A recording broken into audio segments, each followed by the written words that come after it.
ओम अज्ञानतिमिरान्धस्य ज्ञानाञ्जनशलाकाय चक्षुरुन्मिलितं येन तस्मै श्रीगुरवे नमः। श्रीचैतन्यमनोभीष्टं स्थापितं येन भूतले स्वयं रूपा कदा मह्यं ददाति स्वपदान्तिकं। वन्देऽहं श्रीगुरो श्रीयुतपदकमलं श्रीगुरून् वैष्णवांश श्रीरूपं साग्रजातं सहगना रघुनाथान्वितं तं सजीवं साद्वैतं सावधूतं परिजनसहितं कृष्णचैतन्यदेवं श्रीराधाकृष्णपादान् सहगना ललिता श्रीविशाखान्वितं च। हे कृष्णा करुणा सिन्धु दीनबन्धु जगत्पते गोपेश गोपिकान्त राधाकान्त नमोस्तुते। तप्तकाञ्चन गौरांगी राधे वृन्दावनेश्वरी वृषभानुसुते देवी प्रणमामि हरिप्रिये। वंशाकल्पतरुभ्यस्य कृपा सिन्धुभ्यैव च पतितानां पावनेभ्यो वैष्णवेभ्यो नमो नमः। नमो विष्णुपादाय कृष्णपृष्ठाय भूतले श्रीमते भक्तिवेदान्तस्वामिनिति नामिने। नमस्ते सरस्वती देवी गौरवाणी प्रचारिणे निर्विशेषा शून्यवादी पाश्चात्यदेशतारिणे। जय श्री कृष्ण चैतन्य प्रभु नित्यानंद श्री अद्वैत गदाधर श्रीवासादि गौर भक्तवृंद।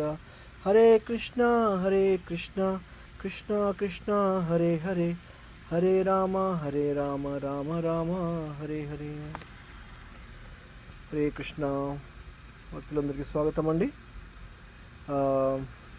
నిన్నటితోటి మనము 13 అధ్యాయాలు కంప్లీట్ చేసుకున్నాము ఈ యొక్క కపిలదేవుని ఉపదేశంలో భాగంగా. అంటే మనము ఇప్పటివరకు ఏంటంటే ఈ యొక్క కపిలదేవుని ఉపదేశంలో భాగంగా ఎన్నో విషయాలు, అంటే కపిలదేవుని యొక్క ఆవిర్భావం దగ్గర నుంచి ఆయన ఇక్కడ ఎందుకు ఆవిర్భవించాడు ఇక్కడ మనకి, అంతేకాదు ఆయన ఇక్కడికి రావడానికి గల కారణం ఏమిటి, మనకి ఈ యొక్క ఎన్నో రకాల ఆధ్యాత్మిక గురువు అంటే ఎవరు, అసలుకి నిజమైన యోగి ఎవరు అనే విషయం గురించి చెప్పుకున్నాము ఇక్కడ. అంతేకాదు భగవంతుని యొక్క జన్మ కర్మలు ఏ విధంగా అర్థం చేసుకోవాలి అనేది 3వ అధ్యాయంలో మనం చెప్పుకున్నాము ఇక్కడ.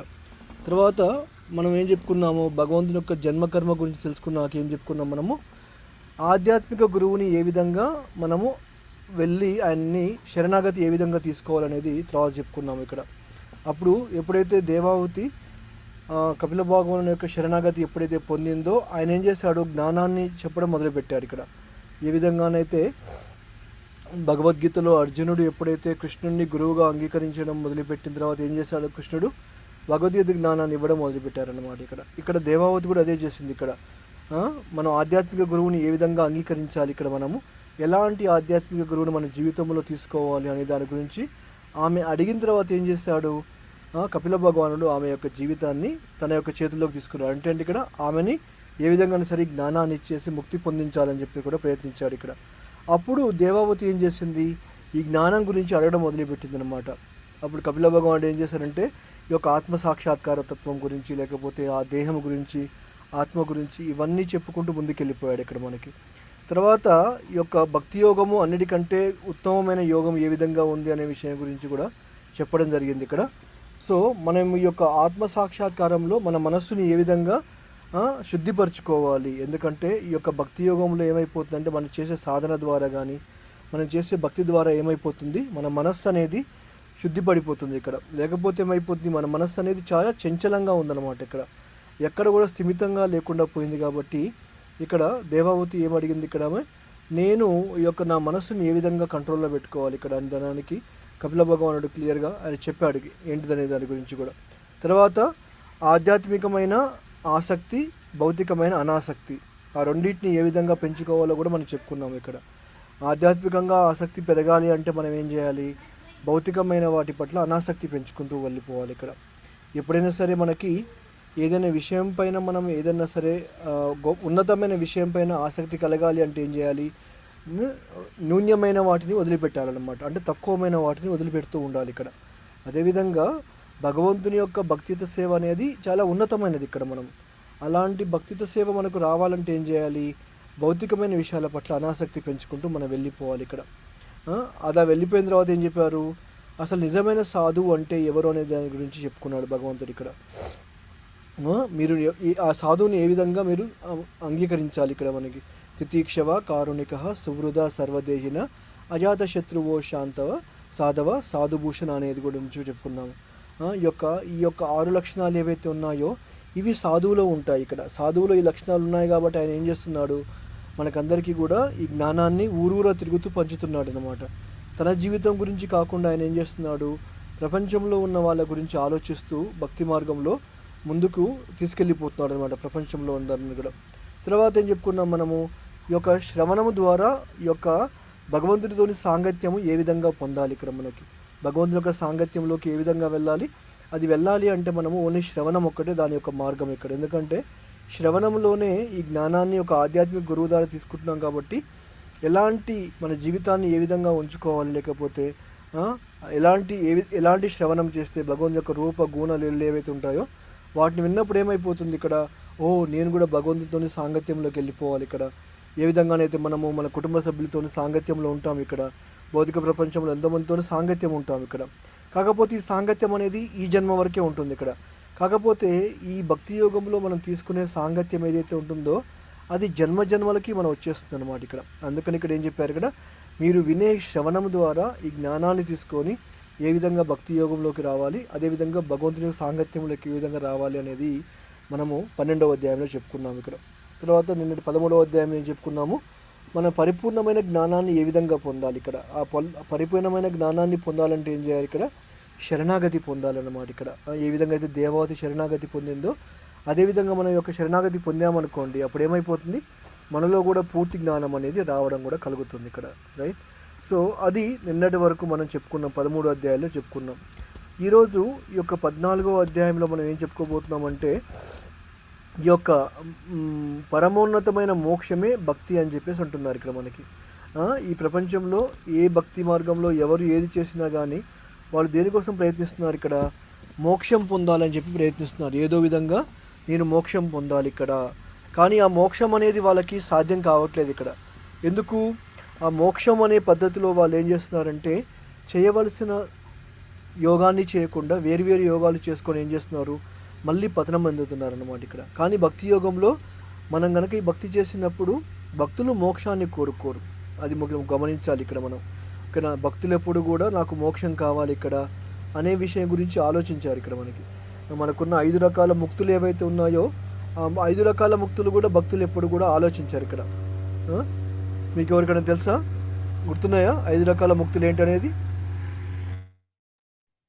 హరే కృష్ణ ప్రభుజీ. సాయుజ్య ముక్తి, సాలోక్య, సారూప్య, సారిష్ట, సామీప్య ప్రభు. అంటే అండి ఒక్కో దానికి అర్థం చెప్తారా? సాలోక్యం అంటే ఆయన లోకంలో నివసించడం, సారూప్యము అంటే విష్ణుమూర్తి లాగానే చతుర్భుజాలతో ఉంటారు, సామీప్య అంటే ఆయన దగ్గరగా ఉంటారు అని. ఇంకా మిగతా వాళ్ళు చెప్పండి ఎవరన్నా మిగతా రెండింటి గురించి. మాతాజీ సాలోక్య, సారూప్య, సామీప్య 3 చెప్పింది, ఇంకా 2 ఏంటివి? సాయుజ్య ముక్తి అంటే ఆయనలోకి ఐక్యం అయిపోతారు ప్రభుజీ, సాయుజ్యం. ఓకే. ఇంకొకటి సారిష్ట. కోరుకోకూడదు ప్రభు. సారిష్టి అంటే అది ఐశ్వర్యాలు అంతా కలిగి ఉండడం అని అనుకుంటున్నాను, అది కరెక్ట్ తెలియదు ప్రభుజీ నాకు.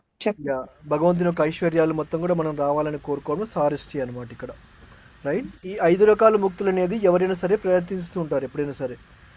కానీ అన్నిటికంటే చాలా డేంజర్ అనేది ఏంటంటే సాయుజ్య ముక్తి అనమాట ఇక్కడ. ఎందుకు సాయుజ్య ముక్తి అంటే ఏంటంటే భగవంతునిలోని కలిసిపోవడం ఇక్కడ. ఈ యొక్క ధ్యానము కానీ లేకపోతే జ్ఞానం చేసే వాళ్ళు ఏం చేస్తారు, ఇదే కోరుకుంటున్నారు వాళ్ళు ఇక్కడ, నేను భగవంతునిలోని కలిసిపోవాలి అని కోరుకుంటున్నారు అనమాట వాళ్ళు. అలాంటి ముక్తిని భక్తులు ఎప్పుడు అసలు ముక్తినే కోరుకోకూడదు మనం. ముఖ్యంగా మనం చేయవలసింది ఓన్లీ భక్తి మాత్రమే, ముక్తి గురించి మనం ఎప్పుడూ ఆలోచించకూడదు ఇక్కడ మనకి. ఎందుకంటే మనము ఎప్పుడైతే భక్తి చేయడానికి మనం ప్రయత్నిస్తామో ముక్తి ఏం చేస్తుంది అక్కడ, ఆటోమేటిక్గా మనకి మన కళ్ళ ముందు నిలబడుతుంది. ముక్తి ముకిలి ఆంజిత అంటారు ఇక్కడ.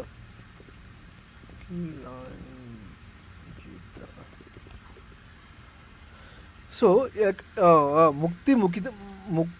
ముక్తిదాంజలి సేవతేస్మ అని చెప్పేసి అన్నాడు. కృష్ణ భక్తి రసభావిత మతి క్రియతం యదో కుతోపి లభ్యతే తత్ర లౌల్యం అపి మూల్యం ఏకరం జన్మకోటి సుకృతే నా లభ్యతే అని చెప్పేసి అన్నారు ఇక్కడ మనకి, రైట్. అంటే ఇక్కడ మనకి ఈ ముక్తి ఏం చేస్తుందంటే మనం భక్తి చేసినప్పుడు అది మన యొక్క గడప ముందు నిలబడిపోయేసి, మన డోరు యొక్క గడప ముందు నిలబడిపోయేసి 2 చేతులు పెట్టేసి అడుక్కుంటుందంట మనల్ని, భక్తుల్నే అడుక్కుంటుందంట ఇక్కడ. చాలామందినేమో ముక్తి కావాలని చెప్పి అడుక్కుంటున్నారు ఇక్కడ చాలామంది. నాకు ముక్తి కావాలి, ఈ ముక్తి కావాలి, ఆ ముక్తి కావాలని చెప్పేసి ఈ చాలామంది ఈ యొక్క యోగ మార్గంలో వెళ్ళే వాళ్ళందరూ కూడా వాళ్ళు అడుక్కుంటున్నారు ఇక్కడ వాళ్ళు.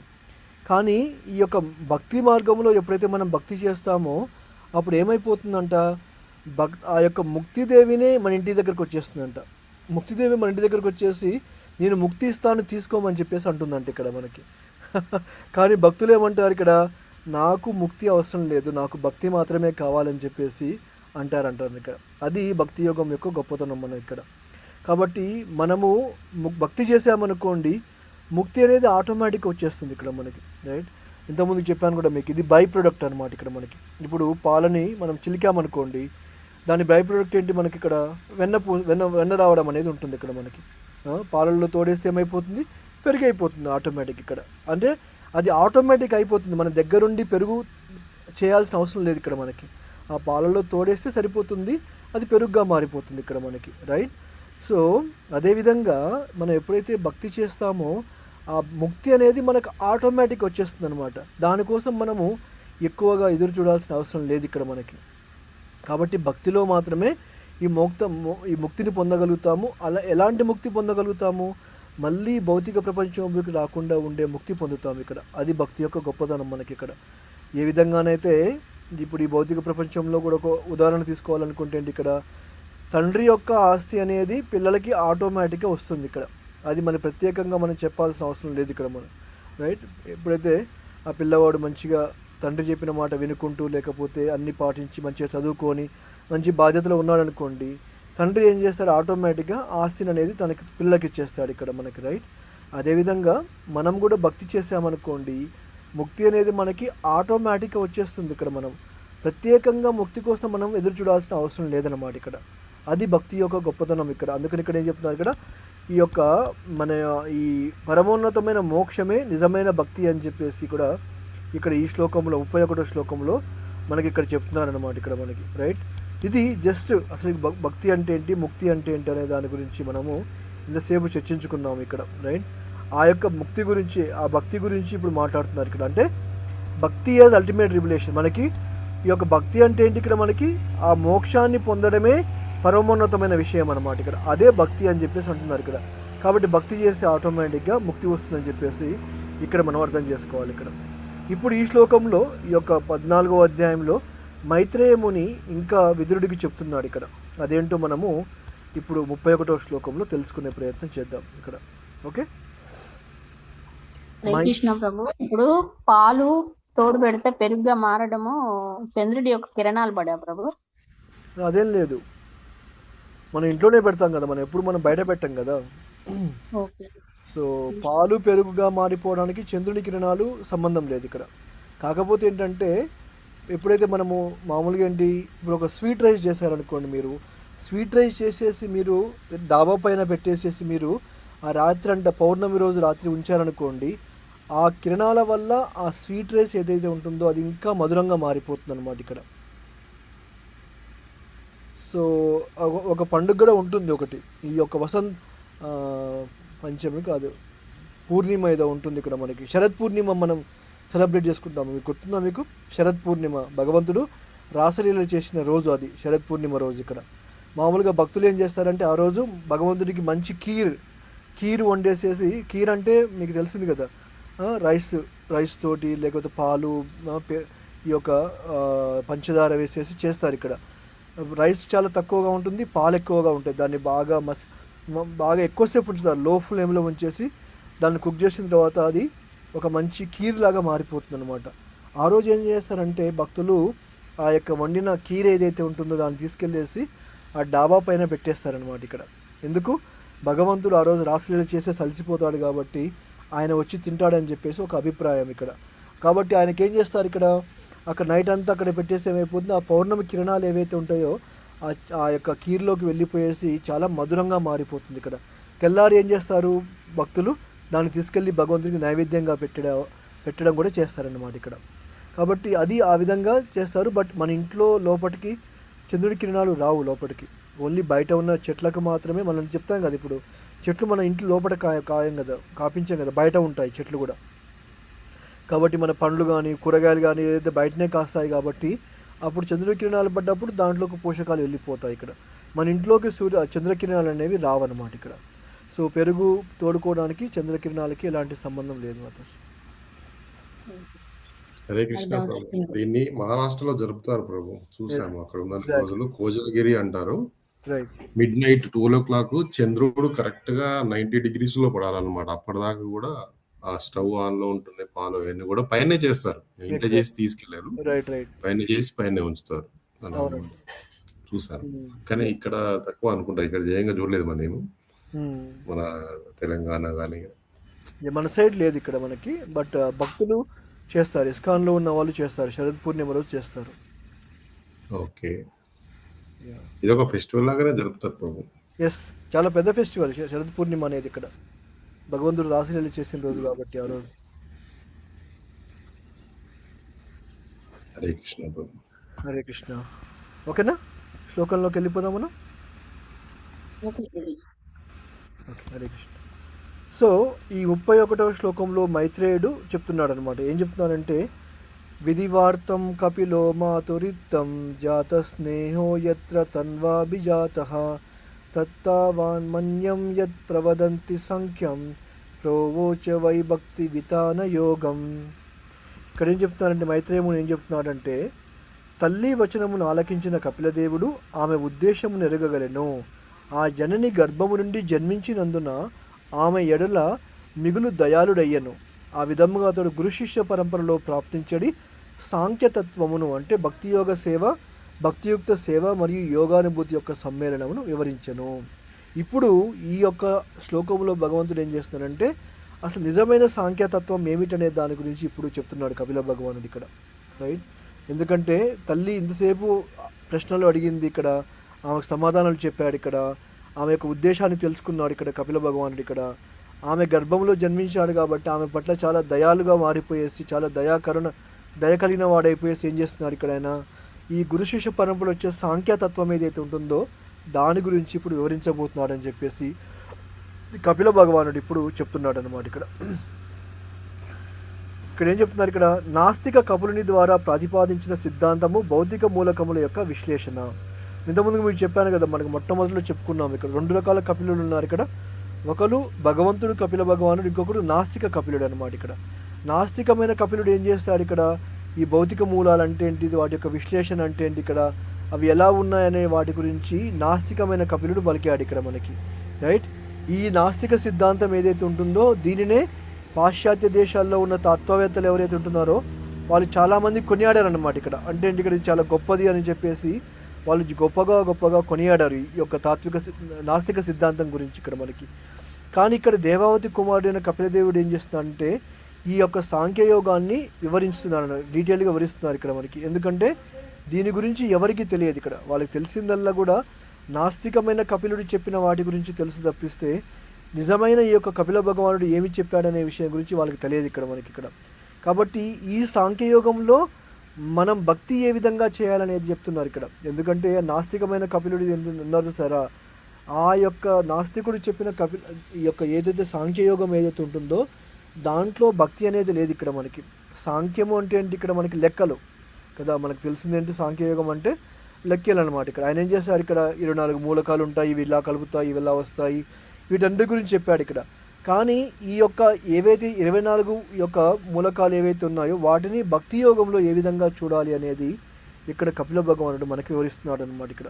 అందుకని ఇక్కడ ఏం చెప్తున్నారంటే ఇలాంటి జ్ఞానాన్ని, ఈ సాంఖ్యయోగంతో వచ్చే భక్తి జ్ఞానాన్ని ఏవైతే ఉంటుందో మనము మన యొక్క తర్కముతోని కాకుండా, మన యొక్క సొంతమైన ఆలోచనలతో కాకుండా ఏం చేస్తున్నారు ఇక్కడ, గురు శిష్య పరంపరలో ఏ విధంగా పొందాలి, అదే ఏదైనా సరైన మార్గం అని చెప్పేసి ఇక్కడ చెప్తున్నారు అన్నమాట ఇక్కడ మనకి. ఎందుకంటే మనం తర్కంతో చేసామనుకోండి, ఇప్పుడు అంటే మన యొక్క సొంత ఆలోచనలతో మనం చేసామనుకోండి, అప్పుడు ఏమైపోతుంది, మనకి ఈ పరమ సత్యాన్ని మనం అర్థం చేసుకోలేమన్నమాట ఇక్కడ. కాబట్టి ఎప్పుడైనా సరే మన సొంత ఆలోచనలతోని భక్తి చేయాలి, భగవంతుని అర్థం చేసుకోవాలనే విషయం గురించి ఎప్పుడు కూడా మనము ఆలోచించకూడదు ఇక్కడ మనకి. అందుకని ఇక్కడ ఈ తర్కముతోని చేసే వాదనలు ఏవైతే ఉంటాయో, ఆలోచనలు ఏవైతే ఉంటాయో అవి పరమసత్యాన్ని తెలుసుకోవడానికి సరైన మార్గము కాదు అని చెప్పేసి అంటున్నారు ఇక్కడ మనకి.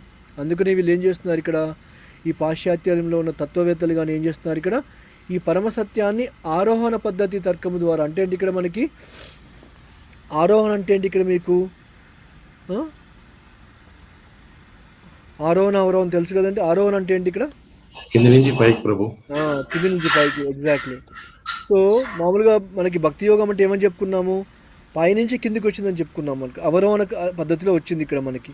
కానీ వీళ్ళు ఏం చేస్తున్నారు ఇక్కడ భౌతిక ప్రపంచంలో ఆరోహణ ప్రక్రియలో వెళ్ళిపోతారన్నమాట. ఇక్కడ వీళ్ళు ఇక్కడ ఆరోహణ పద్ధతిలో తీసుకొని దీన్ని తెలుసుకోవాలని చెప్పి ప్రయత్నిస్తున్నారు ఇక్కడ. ఇప్పుడు ఆల్రెడీ శాస్త్రాల్లో మనకి ఆల్రెడీ చెప్పబడింది ఏంది, ఇక్కడ మనకి ఈ భూమి ఉంది, సూర్యుడు ఉన్నాడు, సూర్యుడి నుంచి గ్రహాలన్నీ ఉన్నాయి ఇక్కడ, ఈ భూగోళం గుండ్రంగా ఉంటుంది ఇక్కడ మనకి, ఈ భగవంతుడి యొక్క శక్తులన్నీ కూడా ఆయన గాలి, నీరు, నిప్పు, వాయువు ఏవైతే ఉన్నాయో ఇవన్నీ భగవంతుడి యొక్క శక్తులు అని చెప్పేసి భాగవతంలో మనకు ఆల్రెడీ చెప్పబడింది ఇక్కడ.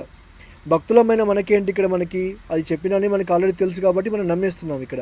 కానీ వీళ్ళు ఏం చేస్తున్నారు, కింది నుంచి పైకి వెళ్ళిపోతున్నారు అనమాట. మనమేమో పైనుంచి కిందికి వచ్చాము ఇక్కడ, అన్నీ తెలుసుకొని మనం భక్తి చేస్తున్నాము. వీళ్ళు ఏం చేస్తున్నారంటే ఇక్కడ కొత్త కొత్త ప్రయోగాలు చేసేసి, కొత్త కొత్త రీసెర్చ్లు, ఎక్స్పెరిమెంట్ చేసేసి ఏమనుకుంటున్నారు ఇక్కడ, ఇవన్నీ ఏదో కనిపెట్టేసేసి నేను కనిపెట్టానని చెప్పేసి నోబెల్ బహుమతులు లేకపోతే ఆ అవార్డులు ఈ అవార్డులు ఇవన్నీ తెచ్చుకుంటున్నారు అనమాట ఇక్కడ. బట్ మనం ఆల్రెడీ చేసేసాం, మనకి భాగవతంలో ఆల్రెడీ ఉంది ఇక్కడ. 5వ స్కందం మొత్తం కూడా దీని గురించే మాట్లాడుతుంది అనమాట ఇక్కడ. ఈ యొక్క ప్రపంచం అంటే ఏంటిది, విశ్వం అంటే ఏంటిది, ఇక్కడ విశ్వం ఎలా స్థాపితమైంది, ఇక్కడ మనము భూమికి సూర్యుడికి మధ్యలో దూరం ఏంటిది, చంద్రుడికి మధ్యలో దూరం ఏంటి, ఇక్కడ ఈ గ్రహాలన్నీ ఎలా తిరుగుతున్నాయి, వీటన్నిటి గురించి ఆల్రెడీ భాగవతంలో ఆల్రెడీ చెప్పేశారు ఇక్కడ. వాళ్ళు జస్ట్ ఈ భాగవతాన్ని చదివితే వాళ్ళు క్లియర్ అయిపోతుంది ఇక్కడ. కానీ వాళ్ళు ఈ యొక్క నాస్తికుడు అయిన కపిలుని యొక్క సాంఖ్యతత్వాన్ని వాళ్ళు పట్టుకున్నారు కాబట్టి ఏమైపోయింది, వాళ్ళు ఈ భక్తి యోగంలోకి రావట్లేరు అనమాట ఇక్కడ. ఓకే, ఒక నిమిషం.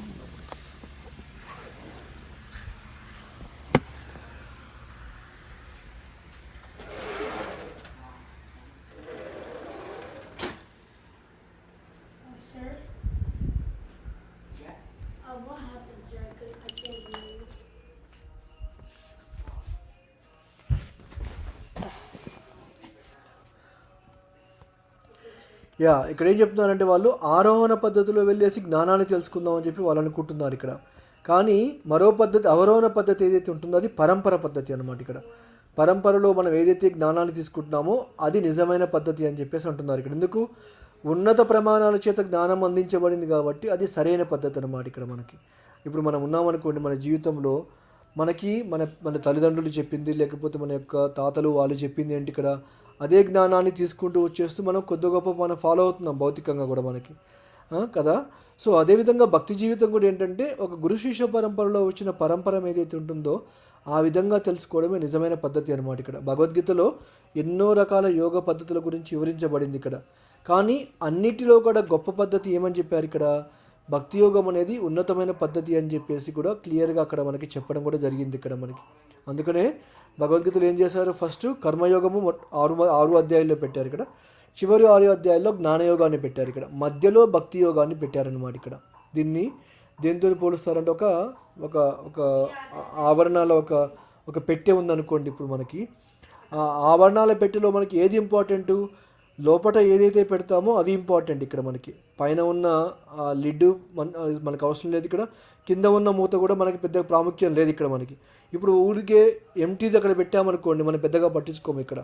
కానీ లోపల ఎప్పుడైతే మనం భద్రపరుస్తామో బంగారాన్ని కానీ దేనిని బంగారం చేసామనుకోండి అది మనకి చాలా జాగ్రత్తగా చూసుకుంటాం ఇక్కడ, కరెక్ట్. అదేవిధంగా భక్తి కూడా అలాంటిది అనమాట. అటు కర్మయోగానికి జ్ఞానయోగానికి మధ్యలో ఉన్నదే భక్తి యోగం ఇక్కడ. అందుకని అక్కడ ఏం చెప్పారు భగవద్గీతలో, భక్తి యోగ పద్ధతిని అన్నిటికంటే ఉత్తమమైన పద్ధతి అని చెప్పేసి క్లియర్గా చెప్పారు ఇక్కడ మనకి. చివరికి అన్ని యోగులు ఏం చేస్తారు, భక్తి యోగంలోనే కలిసిపోతారు అనమాట. ఇక్కడ ఎన్ని యోగాలు ఉన్నా కానీ చివరికి భక్తి యోగంలో కలవాల్సిందే ఇక్కడ. వాడి జ్ఞానయోగం కానీ హఠయోగం కానీ ఏది చేసినా కానీ చివరికి ఏం చెప్పుకున్నాం మనము, చివరికి భక్తి యోగంలోకి రావాల్సిందే. ఎందుకంటే వాళ్ళు అక్కడికి జ్ఞానయోగము హఠయోగము చేసేసి అక్కడికి వెళ్ళేసి ఏం చేస్తారు, అక్కడ ఏమీ లేక మళ్ళీ పతనం చెందుతారు. ఇక్కడ చేరి ఏం చేస్తారు, మళ్ళీ భక్తి యోగంలో భగవంతుని తెలుసుకుందాం అని చెప్పి ప్రయత్నిస్తారన్నమాట ఇక్కడ. కాబట్టి 6వ అధ్యాయంలో కూడా ఈ యొక్క హఠయోగ ప్రక్రియమైన ధ్యాన పద్ధతి ఏ విధంగా చేయాలని చెప్పి వివరించబడింది ఇక్కడ మనకి. కానీ అర్జునుడు ఏం చెప్పాడు ఇక్కడ? ఆధ్యాత్మిక పురోభివృద్ధిని సాధించిన అర్జునుడు నేను నా మనస్సును కేంద్రీకరించలేకపోతున్నానని చెప్పేసి అన్నారు ఇక్కడ. అంటే ఒకసారి ఆలోచించండి, ఇక్కడ అంత గొప్ప అర్జునుడే నా మనస్సును నియంత్రించుకోలేకపోతున్నాను అని చెప్పేసి అన్నప్పుడు, ఈ లోకంలో ఎవరైతే జ్ఞానయోగము హఠయోగము చేసే వాళ్ళు ఎవరైతే ఉంటున్నారో వాళ్ళ గురించి మనం చెప్పాల్సిన అవసరం ఏమని చెప్పండి ఇక్కడ. అర్జునుడికే సాధ్యం కాలేదు ఇక్కడ, అతనికే మనస్సు నియంత్రించలేకపోతున్నానని చెప్పేసి అన్నాడు ఇక్కడ మనకి. కాబట్టి అలాంటిది ఈ యొక్క 5000 సంవత్సరాల క్రితమే అత్యున్నత పురోభివృద్ధి సాధించిన అర్జునుడికి అది సాధ్యం కానప్పుడు ఈ రోజుల్లో కలియుగంలో ఇన్ని డిస్ట్రాక్షన్స్ మధ్యలో ఈ ప్రపంచంలో ఎంత డిస్ట్రాక్షన్ అంటే అన్నీ ఉన్నాయి మనకి. ఇప్పుడు ఇలాంటి పద్ధతిలో ఎలా సాధ్యపడుతుంది చెప్పండి ఇక్కడ? అది చాలామంది వాళ్ళని వాళ్ళు మోసం చేసుకుంటున్నారు ఇక్కడ. జ్ఞానయోగం అని చెప్పేసి శూన్యం పైన ధ్యానం చేయడము, లేకపోతే హఠయోగం అని చెప్పేసి ఆసనాలు వేసుకుంటూ పోయడము, లేకపోతే యోగాసనాలు వేసుకుంటూ పోవడం, ఇక్కడ ఇవన్నీ చేసుకుంటూ వెళ్ళిపోతున్నారు ఇక్కడ. అది జస్ట్ టైంపాస్ అంతే ఇక్కడ. ఎందుకంటే భక్తి చేయలేక ఏం చేస్తున్నారంటే వాళ్ళు తప్పించుకోవడానికి ఇలాంటి యోగ మార్గాలన్నీ కూడా చేసుకుంటూ వెళ్ళిపోతున్నారు ఇక్కడ. అర్జునుడి కంటే గొప్ప వాళ్ళు ఏమి కాదు కదా ఇక్కడ ఉన్న వాళ్ళు ఎవరు కూడా. ఇక్కడ అర్జునుడికే సాధ్యపడింది ఈ కలియుగంలో వీళ్ళందరికీ ఎలా సాధ్యపడుతుంది చెప్పండి ఇక్కడ?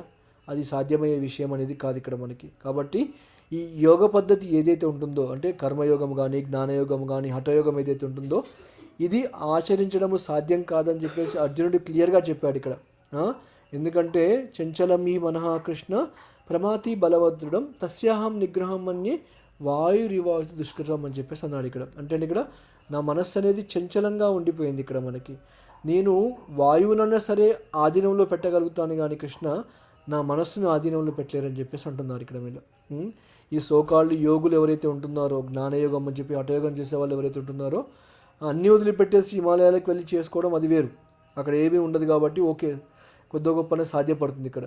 ఈ ప్రపంచంలో ఉండి యోగం చేస్తారు చూసారా, వాళ్ళు చేసేంత ఏంటంటే మోసం, వాళ్ళని వాళ్ళు మోసం చేసుకుంటున్నారు ఇక్కడ మనకి. ఎందుకంటే వాళ్ళు చేసేది యోగం కాసేపు, మిగతా సమయాన్ని అంతా కూడా ఏం చేస్తున్నారు ఇక్కడ? భౌతికమైన ఇంద్రియ తృప్తిని అనుభవించుకుంటూ పోతున్నారు ఇక్కడ. అలాంటప్పుడు మనసు ఏ విధంగా ఆధీనంలోకి వస్తుంది చెప్పండి వాళ్ళకి? అది సాధ్యమయ్యే విషయం కాదు ఇక్కడ మనకి. కాబట్టి మనస్సు అనేది వాయువుని నియంత్రించడం కంటే చాలా కష్టమైనది అని చెప్పేసి అర్జునుడు క్లియర్గా చెప్పాడు ఇక్కడ. అలాంటప్పుడు ఇది ఎలా సాధ్యమవుతుంది ఇక్కడ? సాధ్యమయ్యే విషయం కాదు ఇక్కడ మనకి. ఈ శరీరం పట్ల ఎవరికైతే ఆసక్తి ఎక్కువగా ఉంటుందో అలాంటి వాళ్ళ కోసం హఠయోగం అనేది నిర్దేశించబడింది ఇక్కడ మనకి. ఎందుకంటే వాళ్ళ శరీరాన్ని చాలా దృఢంగా ఉంచుకోవాలి, ఆరోగ్యంగా ఉంచుకోవాలి. ఇక్కడ నేను ఎప్పుడు హెల్తీగా ఉండాలి, మంచిగా నేను నవయవ్వనంగా కనపడాలని చెప్పేసి ఎన్నో రకాలుగా ప్రయత్నిస్తున్నారు ఇక్కడ. హఠయోగం ద్వారా ఆసనాలు వేసుకొని అన్ని యోగా పద్ధతులు ఇవన్నీ చేస్తున్నారు ఇక్కడ. బట్ కాకపోతే ఏమైపోయింది ఇక్కడ? వాళ్ళు ఏది చేసినా కానీ వాళ్ళకి రోగాలు వస్తున్నాయి, ముసలి వాళ్ళు అయిపోతున్నారు, చనిపోతున్నారు ఇక్కడ. ఏదైతే యోగం ఉంది అని చెప్పేసి ఎవరైతే ప్రచారం చేసిన వాళ్ళు ఎవరైతే ఉంటున్నారో వాళ్ళు కూడా చనిపోయారు ఇక్కడ. మొన్నటిదాకా పత్రి అని చెప్పేసి సమాజంలో చాలా బాగా వినపడేది ఇక్కడ ఈ యొక్క యోగం గురించి. ఇక్కడ పిరమిడ్ యోగా, అయోగం యుగం అని చెప్పేసి వినపడేవాళ్ళు ఇక్కడ. అలాంటి వ్యక్తి కూడా చనిపోయాడు ఇక్కడ. అంటే అర్థం ఏంటి ఇక్కడ మనకి? యోగం ద్వారా ఎవ్వడు కూడా ఈ ప్రపంచంలో లక్ష్యాన్ని సాధించలేడు ఇక్కడ. ఎవరైనా సరే పోవాల్సిందే ఇక్కడ. చివరికి ఆరోగ్యం బాగాలేకపోతే ఎక్కడికి వెళ్తారు వాళ్ళు? మళ్ళీ హాస్పిటల్లో జాయిన్ కావాల్సిందే. కాబట్టి ఇదంతా ఏంటంటే ఒక బూటకం అన్నమాట ఇక్కడ. జీవితాన్ని వాళ్ళు వృధా చేసుకుంటూ, వాళ్ళు సమయాన్ని వృధా చేసుకుంటూ వెళ్ళిపోతున్నారు ఇక్కడ మనకి. కాబట్టి ఈ హఠయోగం ద్వారా ఎవరికైతే శరీరం పైన ఆసక్తి ఉందో కొంతకాలము వాళ్ళు ఫిట్నెస్గా పెట్టుకోవచ్చు ఇక్కడ. బట్ ఏదో ఒక రోజు మరణం రావాల్సిందే, వాళ్ళు వెళ్ళిపోవాల్సిందే ఇక్కడ. కాకపోతే మనం చేయవలసింది ఈ యొక్క భక్తి యోగాన్ని చేయాలని చెప్పేసి ఉంటున్నారు ఇక్కడ మనకి.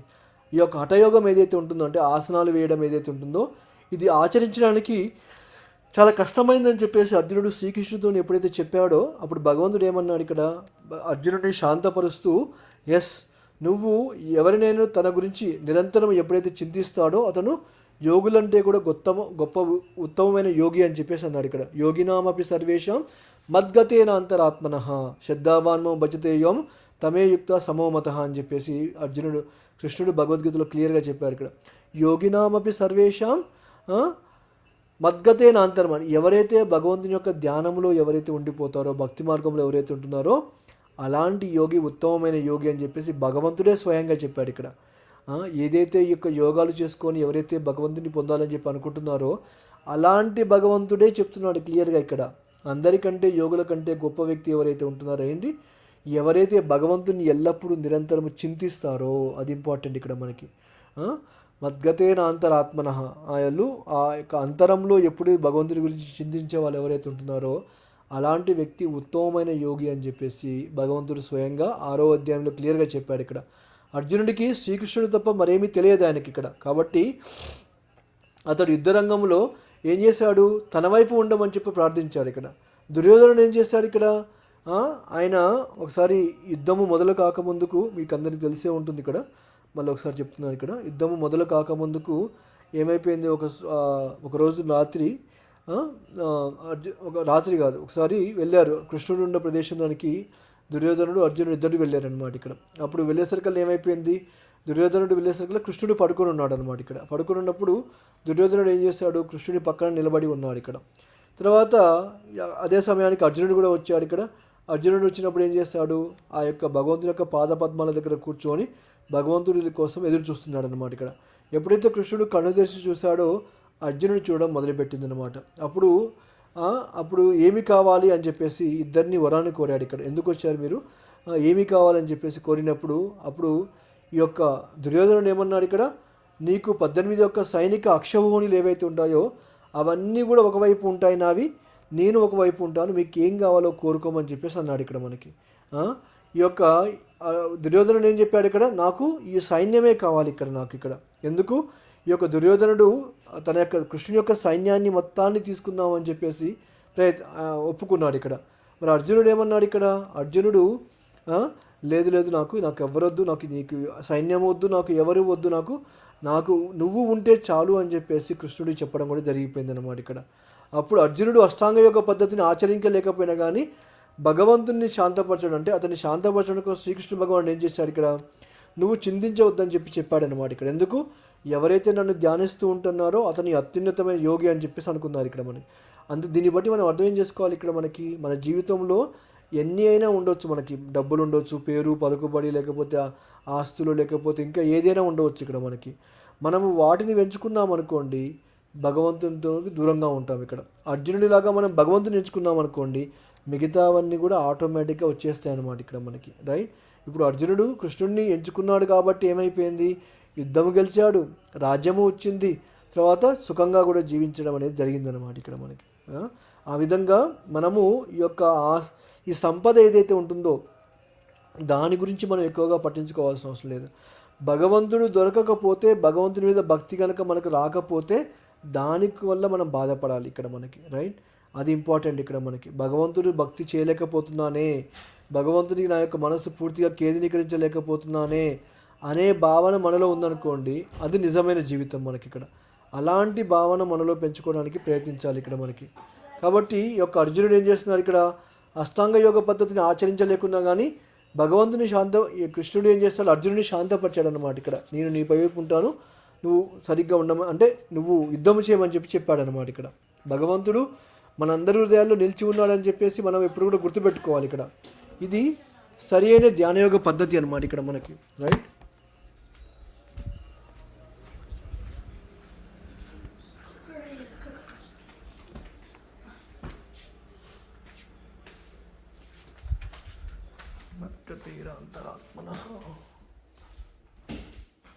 ఒక్క నిమిషం అండి.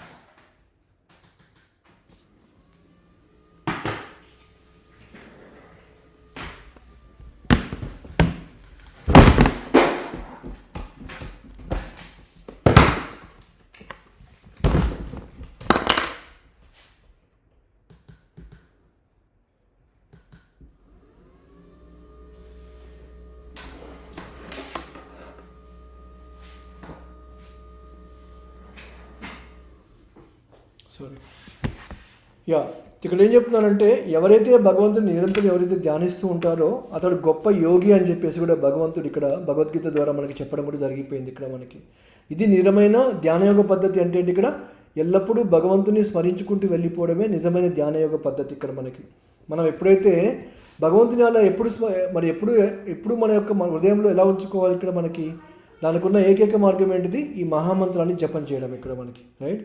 ఈ మహామంత్రం ద్వారా మనం ఎప్పుడైతే జపం చేస్తామో అప్పుడు భగవంతుని స్మరించే అవకాశం అనేది మనకు కలుగుతుంది ఇక్కడ మనకి రైట్. లేకపోతే ఇది సాధ్యమయ్యే విషయం కాదు. ఇక్కడ భగవంతుని యొక్క ఈ మహామంత్రాన్ని మనం ఎప్పుడూ జపం చేస్తున్నాం కాబట్టే ఆ స్మరించే అవకాశం అనేది మనకు ఉంటుంది ఇక్కడ. అసలు ఈ మహామంత్రాన్ని జపం చేయలేదు అనుకోండి, భగవంతుని మనం ఎలా స్మరించగలుగుతాము? అది సాధ్యమయ్యే విషయం కాదు ఇక్కడ. కాబట్టి కృష్ణ చైతన్యం అంటే ఏంటి? ఇక్కడ మనకి భగవంతుని నిరంతరం స్మరించే మార్గమే కృష్ణ చైతన్యం ఇక్కడ, రైట్? ఇంకో వేరేది ఏం లేదు ఇక్కడ మనకి. భగవంతుని నిరంతరం స్మరిస్తుంటే అది కృష్ణ చైతన్యం అయిపోతుంది అన్నమాట ఇక్కడ మనకి. కాబట్టి ఎవరైతే కృష్ణ చైతన్యంలో నిరంతరం ఎవరైతే ఉంటారో అలాంటి వాళ్ళే ఉత్తమమైన యోగి అని చెప్పేసి కూడా ఇక్కడ మనకి చెప్పడం కూడా జరిగిపోయింది ఇక్కడ. కాబట్టి ఎప్పుడైతే మనం వినయముతోటి ఆ శ్రీకృష్ణ భగవాను గురించి శ్రవణం చేయడం వల్ల ఏమైపోతుంది, మనము ఈ యొక్క కృష్ణ చైతన్యాన్ని పొందవచ్చు అన్నమాట మన జీవితంలో. ఇక్కడ ఇంతకుముందు కూడా చెప్పుకున్నాం ఇక్కడ మనం ఈ వినయము లేకపోతే అనుకువ ఏవైతే ఉంటున్నాయో, సహనం ఏదైతే ఉంటుందో, ఇవి చాలా ఇంపార్టెంట్ భక్తి యోగంలో ఇక్కడ మనకి. ఎందుకు? వీటి ద్వారా మనం భగవంతుని చాలా దగ్గరగా తొందరగా చేరుకోవచ్చు ఇక్కడ మనకి. దీని ద్వారానే కృష్ణ చైతన్యాన్ని కూడా మనం పొందవచ్చు అనమాట ఇక్కడ మనకి. ఎందుకు? ఈ లక్షణాలు ఎవరైతే పెంపొందించుకుంటున్నారో అలాంటి వ్యక్తి గొప్ప సాధువు అని చెప్పేసి కూడా మనం చెప్పుకున్నాం ఇక్కడ క్లియర్గా. ఇక్కడ భగవంతునికి ఎవరు ఇష్టం? ఇక్కడ అలా ఎవరైతే ఈ లక్షణాలన్నీ పెంపొందించుకొని ఎవరైతే భక్తితో సేవ చేసుకుంటూ వెళ్ళిపోతున్నారో అలాంటి వాళ్ళంటే భగవంతునికి చాలా ఇష్టం ఇక్కడ. అలాంటి వాళ్ళు కృష్ణ చైతన్యంలో కూడా భగవంతుని ఎల్లప్పుడూ స్మరిస్తూ ఉంటారని చెప్పేసి కూడా మనం చాలాసార్లు చెప్పుకున్నాం కూడా ఇక్కడ మనకి. కాకపోతే అండి ఇక్కడ మనము ఈ పరమోన్నతమైన ముక్తి అంటే భక్తి ద్వారా పొందే ముక్తి ఏవైతే ఉంటుందో అది పొందాలంటే ఏం చేయాలి? ఇక్కడ మనము ఈ యొక్క గురు శిష్య పరంపర ద్వారా మాత్రమే దీన్ని అంగీకరించాలని చెప్పేసి అంటున్నారు ఇక్కడ మనకి. మొత్తము ఇంతకుముందు చెప్పుకున్నాం, మనకు 4 రకాల సంప్రదాయాలు ఉన్నాయి మనకి. ఈ 4 రకాల సంప్రదాయాల్లో ఏదో ఒక సంప్రదాయంలో మనం నిజంగా భక్తి చేసామనుకోండి, అప్పుడు మనము ముక్తి పొందే అవకాశం అనేది కలిగిపోతుంది ఇక్కడ. ఒకటి బ్రహ్మదేవుడి దగ్గర నుంచి మొదలైన సంప్రదాయం, అది బ్రహ్మమధ్వ గౌడీయ సంప్రదాయము. అది కృష్ణ చైతన్యంలో మనం అందరం పాటించేది అనమాట ఇక్కడ. ఎందుకు? బ్రహ్మదేవుడి దగ్గర మొదలైంది, తర్వాత మధ్వాచార్యులు, బ్రహ్మమధ్వ గౌడీయ. గౌడీయ అంటే ఏంటి? ఇక్కడ ఈ గౌడ దేశం అంటే పశ్చిమ బెంగాల్ ఏవైతే ఉంటుందో కలకత్తా, అదేదైతే ఉంటుందో ఆ ప్రదేశాన్ని ఏమంటారు ఇక్కడ? గౌడ దేశము అని చెప్పేసి అంటారనమాట ఇక్కడ మనకి. కాబట్టి ఈ కృష్ణ చైతన్య ఉద్యమం అనేది అక్కడ గౌడ దేశంలో మొదలైంది. కాబట్టి చైతన్య మహాప్రభు స్వయంగా బెంగాల్లో వచ్చేసి కృష్ణ చైతన్యాన్ని అందరికీ పంచారు. కాబట్టి ఈ యొక్క మనం పాటించే ఈ సాంప్రదాయాన్ని ఏమంటారంటే బ్రహ్మమధ్వ గౌడీయ సంప్రదాయం అని చెప్పేసి అంటారు ఇక్కడ మనకి. అంతేకాదు ఈ ఎవరైతే కృష్ణ చైతన్యాన్ని పాటించే భక్తులు ఎవరైతే ఉంటున్నారో వాళ్ళని రూపానుగాస అని చెప్పేసి కూడా అంటారు ఇక్కడ. ఎందుకు?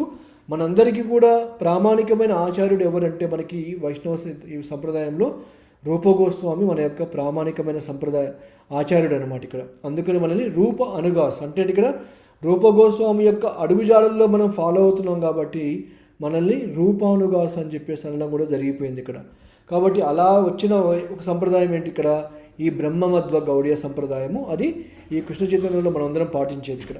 ఇంకొకటి ఏంటి? ఇక్కడ లక్ష్మీదేవి నుంచి వచ్చిన సంప్రదాయం ఇంకొక సంప్రదాయం ఇక్కడ. దాన్ని స్త్రీ సంప్రదాయం అని చెప్పేసి అంటారు ఇక్కడ.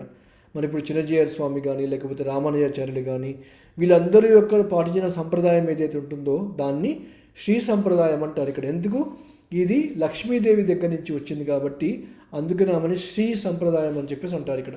తర్వాత 3వ సంప్రదాయం ఏదైతే ఉంటుందో దాన్ని కుమార సంప్రదాయం ఇక్కడ. కుమార సంప్రదాయం అంటే ఈ యొక్క బ్రహ్మదేవుని యొక్క కుమారులు ఎవరైతే ఉంటున్నారో వాళ్ళు స్థాపించిన సంప్రదాయం ఏదైతే ఉంటుందో అది కుమార సంప్రదాయం. 4వది వచ్చేసి రుద్ర సంప్రదాయం అనమాట ఇక్కడ. రుద్ర సంప్రదాయం అంటే ఈ యొక్క శివుణ్ణి పూజించే వాళ్ళు నింబార్కాచార్య అని చెప్పేసి అంటారు ఇక్కడ. వాళ్ళు స్థాపించిన సంప్రదాయం వచ్చేసి ఈ యొక్క రుద్ర సంప్రదాయం. ఈ విధంగా 4 సంప్రదాయాలు మనకున్నాయి ఇక్కడ. ఒకటి వచ్చేసేమో బ్రహ్మ సంప్రదాయము, శ్రీ సంప్రదాయము, కుమార సంప్రదాయము, అదేవిధంగా రుద్ర సంప్రదాయం. ఈ 4 సంప్రదాయాలు అనేది ప్రామాణికమైన సంప్రదాయాలు అని చెప్పేసి శాస్త్రాల్లో మనకి చాలాసార్లు చెప్పడం కూడా జరిగిపోయింది ఇక్కడ మనకి. కాబట్టి ఈ యొక్క బ్రహ్మ సంప్రదాయం అనేది మధ్వాచార్యుని చేత ప్రాతినిధ్యం వహించబడింది అన్నమాట ఇక్కడ. ఎందుకంటే ఒక్కొక్క సంప్రదాయానికి ఒక్కొక్క ఆచార్యుడు ఉంటాడు కదా. మన సంప్రదాయంలో ఉన్న ముఖ్యమైన ఆచార్యులు ఎవరు? మొట్టమొదటిగా మధ్వాచార్యులు అన్నమాట ఇక్కడ మనకి. ఎందుకంటే ఈ మధ్వాచార్యం అనేది మధ్వాచార్యులు ఎవరైతే ఉంటున్నారో ఆయన ఈ కృష్ణ చైతన్య సంప్రదాయాన్ని స్టార్ట్ చేశారు ఇక్కడ మనకి. ఇక్కడ ఈ సంప్రదాయంలో చాలామంది వచ్చారనమాట. మాధవేంద్రపురి, ఈశ్వరపురి వచ్చారు ఇక్కడ, చైతన్య మహాప్రభు వచ్చారు ఇక్కడ. వీళ్ళ విధంగా ఎంతోమంది ఈ యొక్క గౌడీయ సంప్రదాయంలో ఒక గురు శిష్య పరంపరలాగా వచ్చినారు. కాబట్టి దీన్ని బ్రహ్మమధ్వ గౌడీయ సంప్రదాయం అని చెప్పేసి అనడం కూడా జరిగిపోయింది ఇక్కడ. అంటే ఇక్కడ మనము మనం ఏదో కొత్తగా తయారు చేసుకోవట్లేదు ఇక్కడ మనకి, ఆల్రెడీ ఉన్నదాన్ని మనం పాటిస్తున్నాం ఇక్కడ మనకి. ఎందుకంటే మనం చెప్పిన మనం పాటిస్తున్న ఈ సంప్రదాయం ఏదైతే ఉంటుందో ఇది అన్నిటికంటే ఉత్తమమైన సంప్రదాయం అని చెప్పుకోవచ్చు ఇక్కడ. ఎందుకు? బ్రహ్మదేవుడి దగ్గర నుంచి మొదలైపోయింది ఇక్కడ. ఎందుకు? బ్రహ్మదేవుడికి మొట్టమొదటిగా జ్ఞానం ఇచ్చింది ఎవరు? భగవంతుడు ఇక్కడ. అంటే మొట్టమొదటి వ్యక్తి ఎవరు ఈ యొక్క విశ్వంలో? బ్రహ్మదేవుడే మొట్టమొదటి వ్యక్తి ఇక్కడ. ఆయన దగ్గర నుంచి వచ్చిన సంప్రదాయం కాబట్టి ఇది కూడా ఒక ప్రామాణిక సంప్రదాయంలా కూడా మనము అర్థం చేసుకోవచ్చు ఇక్కడ మనకి. శ్రీ సంప్రదాయం నుంచి రామానుజ సంప్రదాయం వచ్చింది ఇక్కడ. రుద్ర సంప్రదాయం ఏమో విష్ణుస్వామి. ఒక్కొక్క సంప్రదాయానికి ఒక్కొక్క ఆచార్యుడు ఉంటా అని చెప్పాను కదా. ఈ బ్రహ్మమధ్వ గౌడీయ సంప్రదాయానికి ఏమో మధ్వాచార్యులు ఇక్కడ, శ్రీ సంప్రదాయానికి ఏమో రామానుజాచార్యులు ఇక్కడ, రుద్ర సంప్రదాయానికి ఏమో విష్ణుస్వామి ఇక్కడ, కుమార సంప్రదాయం ఏమో నింబాదిత్య అనే ఒక వ్యక్తి ఉన్నాడు, ఆయన అన్నమాట ఇక్కడ మనకి. ఈ విధంగా ఈ 4 సంప్రదాయాలు ఏవైతే ఉంటున్నాయో వీటిలో ఏదో ఒక సంప్రదాయాన్ని కనుక మనం పాటించినట్లయితే అప్పుడు ఆటోమేటిక్గా మనకి ఈ యొక్క ముక్తి అంటే భక్తి కూడా వచ్చే అవకాశం అనేది కలిగిపోతుంది ఇక్కడ మనకి. అంతేగాని నేను చాలా గొప్ప పండితుడిని ఇక్కడ, నేను ఒక బ్రాహ్మణుడిని, ఇవన్నీ నాకు మొత్తం తెలుసు ఇక్కడ, నేను ఏ సంప్రదాయాన్ని పాటించాలని చెప్పేసి పాటించాలని అనుకోవట్లేదని చెప్పేసి అన్నారనుకోండి, అది సరైన పద్ధతి కాదు. ఆ విధంగా ఆలోచించడం అనేది మంచి విషయం కాదన్నమాట ఇక్కడ మనకి. ఇప్పుడు ఏదైనా సరే ఇంతకుముందుకు వాళ్ళు పాటించింది ఏదైతే ఉంటుందో, ఎవరైతే గొప్ప గొప్ప ఆచార్యులు ఏదైతే మనకు చెప్పడం జరిగిందో అలాంటి సంప్రదాయంలో మనం వెళ్తే ఏమైపోతుంది, మనం ఎంతో ప్రయోజనాన్ని పొందే అవకాశం కూడా మనకు కలిగిపోతుంది ఇక్కడ. అందుకని ఈ ప్రామాణికమైన సంప్రదాయాలు ఏవైతే ఉంటున్నాయో ఇవి చాలా ఇంపార్టెంట్ ఇక్కడ మనకి. ఇప్పుడు ఎంతోమంది భక్తి చేస్తున్నారు ఇక్కడ కదా ఈ ప్రపంచంలో, వాళ్ళకి ఎవరికి కూడా ఈ సంప్రదాయాల గురించి తెలియదు ఇక్కడ. కొంతమంది రాళ్లకు పూజ చేస్తున్నారు ఇక్కడ. ఆ రాళ్ళని పూజించమని చెప్పేసి ఏ సంప్రదాయంలో చెప్పారు అంటే ఏది తెలియదు ఇక్కడ మనకి. ఒక 4 బుట్లు పెట్టేసేసి ఏదో ఒక గుడి కట్టించేసేసి అక్కడ రాయిని పెట్టారనుకోండి, అంత మాత్రం చేతున్న అది దేవతను దేవుడు అయిపోరు ఇక్కడ మనకి. ఇప్పుడు భగవంతుడు కూడా రాయినే ఒక విధంగా చెప్పాలంటే ఇప్పుడు మనకి రైట్. ఇప్పుడు అన్ని దేవాలయాల్లో ఉన్న వాళ్ళందరూ రాళ్ళే ఇక్కడ. కాకపోతే ఏమైపోయింది, ఆ రాళ్ళను కూడా ఒక సరైన పద్ధతిలో ఒక ప్రాణప్రతిష్ఠ చేసేసి ఏం చేస్తారు, దాంట్లోకి భగవంతుడిని తీసుకొచ్చారనమాట ఇక్కడ. అప్పుడు ఏమైపోయింది, ఆ రాయి కాస్త భగవంతునిలాగా మారిపోయింది అనమాట ఇక్కడ. ఎందుకు? శాస్త్రాల్లో చెప్పిన విధంగా, ఒక ఆగమ శాస్త్రాల్లో చెప్పిన విధంగా ఒక పద్ధతితోని సంప్రదాయంతో ప్రాణప్రతిష్ఠ చేసేసి ఆ భగవంతుని ఆ రాయిలోకి తీసుకొచ్చారు కాబట్టి ఆ రాయి కాస్త ఏమైపోయింది, భగవంతుడి విగ్రహంలాగా మారిపోయింది అనమాట. అప్పటిదాకా రాయి మాత్రమే అది ఇక్కడ. కానీ ఎప్పుడైతే ఒక సరైన పద్ధతితో మనం చేస్తామో అప్పుడు ఏమైపోతుంది, ఆ రాయి కాస్త ఒక విగ్రహంలాగా మారిపోతుంది అనమాట, అర్చించే విగ్రహంలాగా మారిపోతుంది ఇక్కడ. అది నిజమైన భక్తి అంటే ఆ విధంగా చేయాలి ఇక్కడ. అలా కాకుండా ఎవరికి పడితే వాళ్ళు ఒక రాయి పెట్టుకొని ఇంట్లోనో లేకపోతే రోడ్లపైన రాళ్ళు పెట్టుకొని బొట్లు పెట్టేసుకొని వీళ్ళే దేవత వీళ్ళే దేవుడు అని చెప్పి పూజించారనుకోండి, ఒక పద్ధతి లేదు ఏం లేదు చేశారనుకోండి, అప్పుడు అలాంటప్పుడు అది ఏ విధంగా భక్తి అవుతుంది చెప్పండి ఇక్కడ. అది భక్తి అయ్యే అవకాశం అనేది లేదు ఇక్కడ మనకి. ఇంతకుముందుకు ఒక ఎగ్జాంపుల్ కూడా మనం చెప్పుకున్నాం ఇక్కడ. ఏంటంటే ఇప్పుడు మనం ఒక ఉత్తరాన్ని వేయాలనుకున్నాం అనుకోండి, ఇప్పుడున్న పరిస్థితుల్లో లేవనుకోండి ఉత్తరాలు రాయడం అంతా ఎవరికి తెలియదు ఇక్కడ. బట్ ఒకప్పుడు మనకంటూ ఒక ఉత్తరాలు అనేది ఉండేది ఇక్కడ మనకి. ఏం చేసేవాళ్ళు ఒకప్పుడు, ఆ ఉత్తరాన్ని అనేది గవర్నమెంట్ పోస్ట్ బాక్స్ ఏదైతే ఉంటుందో ఆ పోస్ట్ బాక్స్లో వేస్తేనే ఎవరికి చేరాలో అక్కడికి చేరుకుంటుంది ఇక్కడ. కరెక్ట్. అంతేగాని ఎవరింటికి వాళ్ళు ఒక పోస్ట్ బాక్స్ పెట్టుకొని దాంట్లో ఉత్తరాలు వేసారనుకోండి, ఆ ఉత్తరాలు ఎక్కడికి వెళ్ళిపోతాయి, అక్కడే ఉండిపోతాయి అన్నమాట ఇక్కడ. అంటే ఏంటి, ఇక్కడ వాడు రాసే ఉత్తరాలు ఆ పోస్ట్ బాక్సుల్లోనే ఎన్ని సంవత్సరాలని అక్కడే ఉండిపోతాయి. ఎందుకు? అది ప్రామాణికమైన గవర్నమెంట్ స్థాపించిన పోస్ట్ బాక్స్ కాదు కాబట్టి ఇక్కడ మనకి. అదేవిధంగా భక్తి కూడా అలాంటిది ఇక్కడ మనకి. ఎవరికి ఇష్టం వచ్చినట్టు వాళ్ళు తయారు చేసుకొని వాళ్ళు పూజలు చేసుకుంటా మాకు దేవుడు అని చెప్పేసి పూజించుకున్నారనుకోండి, వాళ్ళు చేసే ఆ యొక్క పూజలు కానీ భక్తి కానీ ఏవైతే ఉంటుందో దానివల్ల ఎలాంటి లాభం అనేది లేదు ఇక్కడ మనకి. ఎందుకు? అది ఎక్కడ కూడా నిర్దేశించబడలేదు, ఎక్కడ కూడా చెప్పబడలేదు ఇక్కడ మనకి. కాబట్టి అలాంటివి చేయడం కూడా సరైన పద్ధతి కాదు ఇక్కడ మనకి. ఎందుకు? వాళ్ళు ఈ సంప్రదాయాల గురించి మాట్లాడుకుంటూ సమయాన్ని వృధా చేసుకుంటూ వెళ్ళిపోతారన్నమాట ఇక్కడ.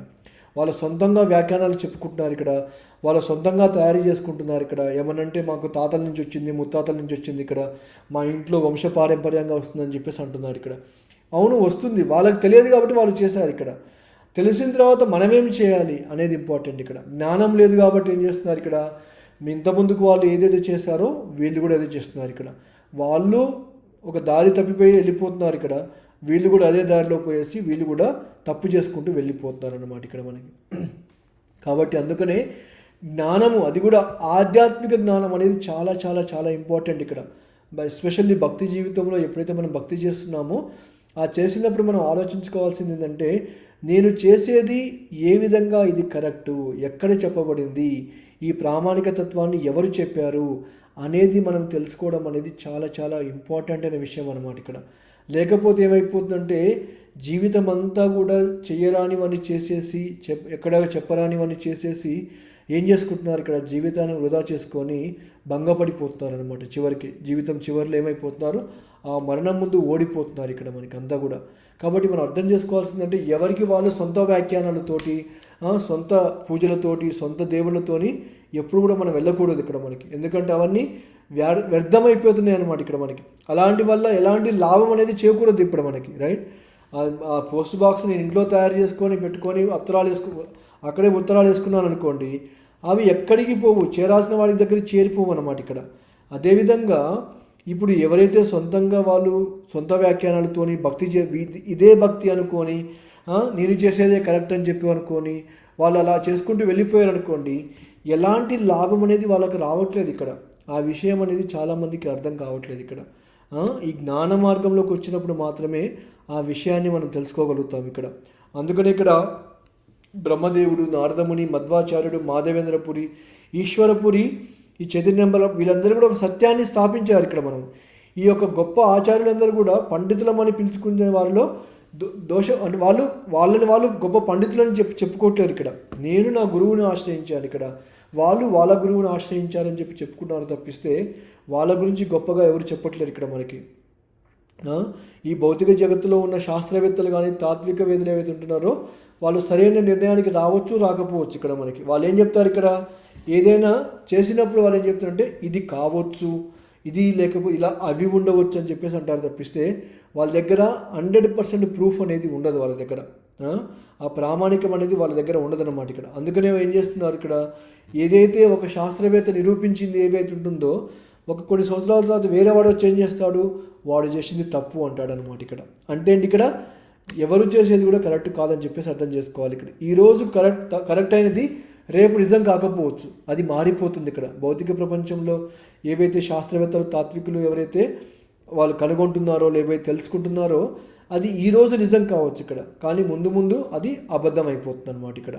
అందుకనే వాళ్ళు ఎంతసేపు ఉన్నా కానీ నిర్ణయానికి రాలేకపోతారు. పూర్తి 100% నిర్ణయానికి రాలేక ఏం చేస్తారు, ఇలా కావచ్చు, ఇలా లేవచ్చు అని చెప్పేసి మాట్లాడుతూ వెళ్ళిపోతుంటారు అనమాట ఇక్కడ. అంటే ఇక్కడ వాళ్ళు ఊహాగానాలు చేసుకుంటూ వెళ్ళిపోతున్నారు ఇక్కడ. అంతే ఇక్కడ వాళ్ళు ఈ మానసిక కల్పనలు అనేవి పరిపూర్ణమైనవి కాదు అని చెప్పేసి ఇక్కడ క్లియర్గా చెప్తున్నారు ఇక్కడ. అంటే ఇక్కడ ఈ నాస్తిక కపిలుడు వచ్చినప్పుడు చెప్పిన విషయాలు ఏవైతే ఉంటున్నాయో అవన్నీ తీసుకొని వీళ్ళ సొంత వ్యాఖ్యానాలతోని అన్నీ చేసుకుంటూ ఏదో స్థాపిద్దామని చెప్పి అనుకుంటున్నారు ఇక్కడ. ఆరోహణ పద్ధతిలో వెళ్ళుకుంటూ కింది నుంచి పైకి వెళ్తున్నారు ఇక్కడ వీళ్ళు. అందుకనే ఏది చేసినా కానీ దీంట్లో నిజంగా వాళ్ళకి ఏమీ లాభం అనేది కలగట్లేదు ఇక్కడ. కానీ మనము భక్తి యోగంలో ఇదే కపిల భగవానుడు సాంఖ్యశాస్త్రాన్ని చెప్పారు ఇక్కడ. ఈ సాంఖ్యశాస్త్రంలో ఈ భౌతిక జగత్తుని ఏ విధంగా అర్థం చేసుకోవాలి ఇక్కడ, భగవంతుని పంచభూతాలు ఎందుకు ఇచ్చారు ఇక్కడ, మనకున్న ఇవన్నిటిని ఏ విధంగా వాడుకోవాలి ఇక్కడ, సరైన పద్ధతిలో ఏ విధంగా భగవంతుని సేవలో వినియోగించుకోవాలి అనేది ఒక అవరోహణ పద్ధతిలో మనం తెలుసుకున్నాం. కాబట్టి ఇవన్నీ కూడా భక్తియుత జీవితంలో మనం ఉపయోగించగలుగుతున్నాం ఇక్కడ మనకి. కాబట్టి మనం ఊహాగానాలు చేయట్లేము ఇక్కడ. ఏది మాట్లాడినా కానీ ప్రామాణికంగా మాట్లాడుతున్నాం అన్నమాట ఇక్కడ. ప్రతి ఒక్క దానికి కూడా ఒక ప్రూఫ్ ఉంటుంది ఇక్కడ. ఏది చెప్పినా కానీ 100కు 100% ప్రూఫ్ ఇస్తామన్నమాట ఇక్కడ మనం. ఎక్కడ కూడా సంకోచించాల్సిన అవసరం లేదు ఇక్కడ మనకి ఇక్కడ. అందుకనే మానసిక కల్పనలు ఏవైతే ఉంటాయో అవి పరిపూర్ణమైనవి కాదు ఇక్కడ మనం. ఆ మానసిక కల్పన నుంచి మనం దూరంగా వెళ్ళిపోవాలి ఇక్కడ. భక్తి యోగంలో అవరోహణ పద్ధతిలో ఏదైతే ఆచార్యులు మనకి చెప్పారో మనము కూడా దాన్ని ఏం చేయాలంటే యథాతథంగా స్వీకరించేసి మన జీవితంలో ఆచరించాలి ఇక్కడ మనం. కాబట్టి అప్పుడు ఏమైపోతుంది, భక్తి యోగంలో స్థిరపడిపోయే అవకాశం కలిగిపోతుంది. ఈ ముక్తి మార్గం వైపు వెళ్ళే అవకాశం కూడా మనకు కలుగుతుంది అనమాట ఇక్కడ. ఇది నిజమైన భక్తి యోగం అంటే ఇక్కడ సాంఖ్యశాస్త్రాన్ని తెలుసుకొని ఆ శాస్త్రాన్ని భక్తి యోగంలో ఏ విధంగా ఉపయోగించాలని తెలుసుకోవడమే ఈ యొక్క ముఖ్య ఉద్దేశం ఇక్కడ. ఈ విధంగా ఏం చెప్తున్నారు ఇక్కడ, భక్తి యోగంలో ఈ విషయాలన్నీ తెలుసుకొని మానసిక కల్పనలతో కాకుండా ఒక ప్రామాణిక తత్వాన్ని తీసుకొని భగవంతుని యొక్క నామాన్ని తీసుకొని జపం చేసుకుంటూ స్మరించుకుంటూ వెళ్ళిపోవడం ఏదైతే ఉంటుందో ఇది నిజమైన సాంఖ్య శాస్త్రము, ఇది నిజమైన భక్తి యోగం అని చెప్పేసి కూడా ఇక్కడ మ్, చెప్తున్నారు. ఇక్కడ ప్రభుపాద వారు మనకి ఈ యొక్క మైత్రేయముని కూడా ఈ విషయాలు చెప్తున్నారు అనమాట ఇక్కడ. సో ఈ ఇక్కడితోటి అంటే ఇక్కడ ఈ అధ్యాయం ఇంకా ఈ శ్లోకం ఇంకా ముగించలేదు, ఇక్కడ ఇంకా ఉంది ఇక్కడ.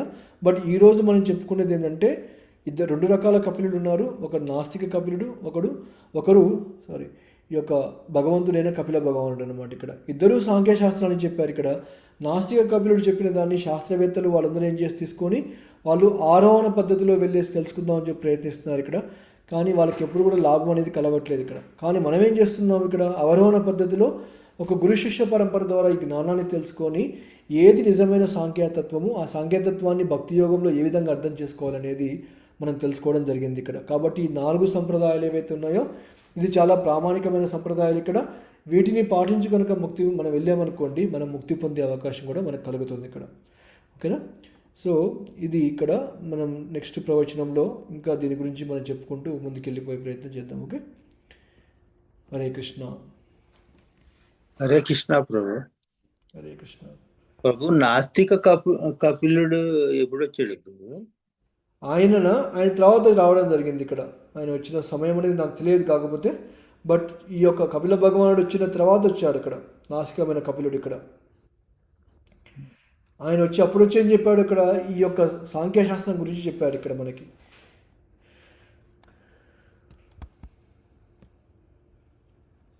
అసలు ఒరిజినల్ గా అయితే కపిల భగవానుడు ఆయన చెప్పిందే ప్రామాణికం.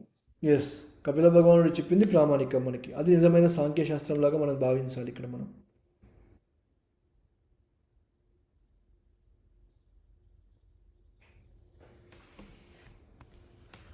నాస్తిక కపిలుడు అంటే కపిల ఆయన పేరు పెట్టుకొని ఆయన ఏదో చెప్పేసాడు అంతే. కపిల భగవానుడు అనకుండా కపిలుడు భగవానుడు పేరు పెట్టుకొని ఈయన ఏదో ఆయన ఇష్టం వచ్చినట్టు చెప్పాడు ఆయనతో. కాబట్టి మనం ఆలోచించాల్సిన గురు శిష్య పరంపర అనేది చాలా ఇంపార్టెంట్ భక్తి యోగంలో మనకి. మనం ఎవరైతే మనం భక్తి చేస్తున్నామో ఆ భక్తి చేసినప్పుడు ఎవరినైతే భక్తి అనేది ఎవరికి వాళ్ళు సొంతంగా చేసుకునేది కాదు ఇక్కడ. ఒకరి దగ్గర నుంచి విని భక్తి చేయాలి ఎప్పుడైనా సరే. మన సమాజంలో అది లేదు. వింటున్నారు, ఎంతోమంది దగ్గర నుంచి వింటున్నారు, కానీ అది జస్ట్ కాసేపటి వరకే, అక్కడ ఉన్నంతసేపు వరకు మాత్రం. ఈవెన్ గుళ్ళో కూడా ఎవరు వచ్చి ప్రవచనం చెప్పారనుకోండి, ఎవరి మాట వినరు అక్కడ. పక్కన వాళ్ళతో మాట్లాడుతుంటారు ఇక్కడ. అదే రాజకీయాలు, మళ్ళీ అదే సినిమాలు. అక్కడికి వెళ్ళినా కూడా మళ్ళీ అదే మాట్లాడుకుంటుంటారు. అరే ఒక అతనున్నాడు చెప్తున్నాడు, అది ఎందుకు చెప్తున్నాడు, మన జీవితంలో ఏ విధంగా పాటించాలనేది చాలామందికి లేదు ఇక్కడ వాళ్ళకి.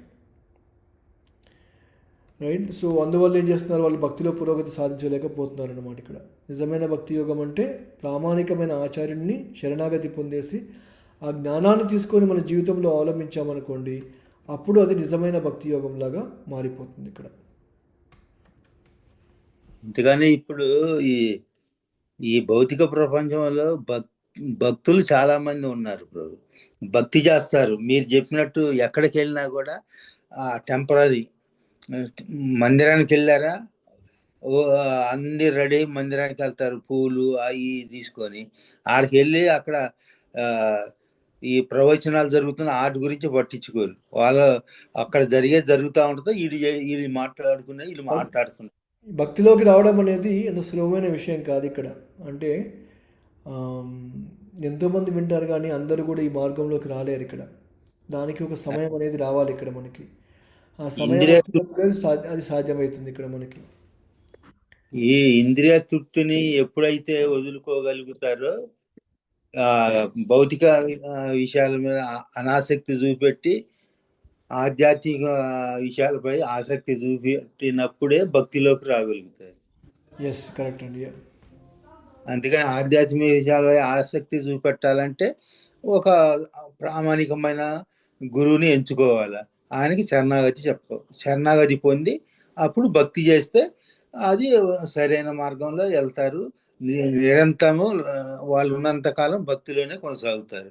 లేకపోతే వాళ్ళ యొక్క ఇంద్రియ తృప్తి కోసం మధ్యలో డిలీట్ అవుతూ ఉంటారు, అప్పుడప్పుడు వస్తుంటారు, పోతూ ఉంటారు. ఎస్ ప్రభు, జై. ఓకేనా? ఏమైనా ప్రశ్నలు ఉన్నాయా ఎవరికన్నా? క్వశ్చన్స్ కానీ కమెంట్స్ ఏమైనా ఉన్నాయి ఇంకా? ఈరోజు చెప్పుకునే ప్రవచనం ద్వారా అంతా క్లియర్గా ఉందా? క్లియర్ గానే ఉంది ప్రభు. ఉమ్. భగవద్గీతలో ప్రభు ఫస్ట్ 3 చిట్కాలు అన్నారు కదా. ఫస్ట్ 6, తర్వాత నెక్స్ట్ 6. భక్తిలో భక్తుడు ఎప్పుడు భక్తిలో స్థిరపడాలంటే మనం ఆ కర్మయోగాన్ని చదివిన తర్వాత, కర్మను తెలుసుకున్న తర్వాత ఆధ్యాత్మిక జ్ఞానంలోంచి మళ్ళీ మధ్యకు వచ్చి మనం భక్తిలో స్థిరపడాలి సార్. ఉమ్. అంతే తప్పితే ఎట్టి పరిస్థితుల్లో మనం ఏదో భక్తి చేస్తున్నాం, భక్తులు స్థిరపడాలని చెప్పేసి ఓ వారం రోజులు 10 రోజులు మనం అలా వెళ్ళామనుకోండి సీరియస్గా, అదే ఎక్కువ కాలం నిలవలేము దాంట్లో. ఎందుకంటే ఆధ్యాత్మిక జ్ఞానం అనేది అవసరం. ఆ జ్ఞానంతోటే మనం భక్తిలో ముందుకెళ్ళడం కానీ, భక్తిలో స్థిరపడడం కానీ జరుగుద్ది అనమాట. Yes, correct. జై. ప్లస్ మీరు చెప్పింది కూడా పైనుంచి ఎప్పుడు పరంపరలో వచ్చిన వాటిని మనం గౌరవిస్తాము, దాన్ని ఒక ప్రామాణికంగా తీసుకుంటాము. అది అవరోహణ క్రమ పద్ధతి ఏదైతుందో దానికి అలవాటు చేసుకోవాలి. బాగుంది బాగుంది ప్రభు క్లాస్ ఈరోజు. Thank you. Thank you. Hare Krishna.